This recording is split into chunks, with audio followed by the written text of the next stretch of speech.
To quote Dr. Montessori, education is not something which the teacher does, but the natural process which develops spontaneously in the human being. As you may know, Dr. Maria Montessori was a scientist and a medical doctor. She created learning materials based off of her scientific research, and she refined the materials based on her observations of the children using them. She created a research laboratory with the children at the center. There were observation decks from which teachers in training would observe the work period. These teachers were instructed to watch and take notes. They were told to adjust their guidance based on what they saw. Observing the children is a crucial tool that we as Montessori teachers use in the classroom every single day. We take notes and make assessments and adjustments. We observe passively, scanning the room to get a wide view of all the children in the room. And we actively observe to assess the needs and abilities of the individual children in our care. Why do we observe? There's so many reasons. We observe the child to determine what stage that child currently is and whether or not they're ready for more challenging work. We observe to see what their interests are and what skills they are developing. We also observe to see if the environment is meeting the child's needs. We all get busy and we find ourselves buzzing from one child to the next or one activity to the next, and suddenly the day is over. Taking time to step back and sit down and observe, you will notice things you may not have seen. A teacher may notice that the bulk of the children need a refresher lesson on how to roll a rug or how to hold one thing with two hands. A parent may notice that their child is curious about the toilet and ready for independent toilet learning. The focus of the activities in a Montessori setting is on students learning, not on teachers teaching. You might find yourself telling a child to grab a broom, not realizing that a little friend is already on the way to help.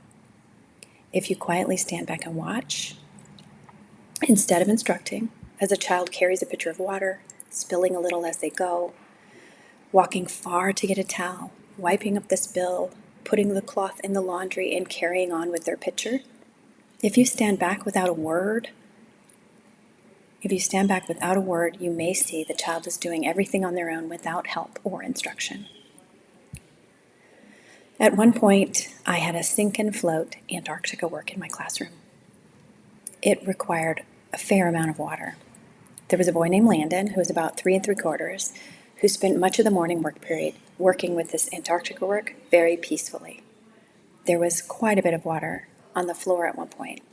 Landon moved to the floor with the 2-quart pitcher and a sponge with the intention of cleaning up.